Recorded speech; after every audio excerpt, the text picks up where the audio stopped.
situation that we're seeing just cannot continue. And we will take such action as we're able to take. We've got to reverse these trends we're seeing in these shootings.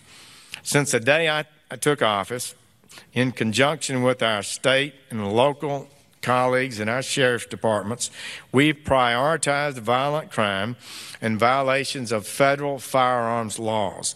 In the first quarter that I was sworn in, when I first sworn in, we sent out a directive on gun prosecutions. The first quarter I was in office, we saw a 23% increase in gun prosecutions. Virtually all of those, or a big percentage of those, came from partnering with our state and local law enforcement. So this is a big issue for us. I think effective enforcement of our gun laws, focusing on criminals and dangerous people, mentally ill people that have been, where we have the legal ability to do so, can reduce violence in our communities and improve public safety. It's not good if we've got gun laws that say criminals can't carry guns and they never get enforced. So we intend to enforce our laws, and if anything, the recent events have caused us to know we need to do even more in the future. So I've directed today, we met with this morning our Office of Legal Policy to work with our partners at Health and Human Services, the Department of Education, across this administration, to study the intersection of mental health and criminality and violence, and to identify how we can stop people before these heinous crimes occur.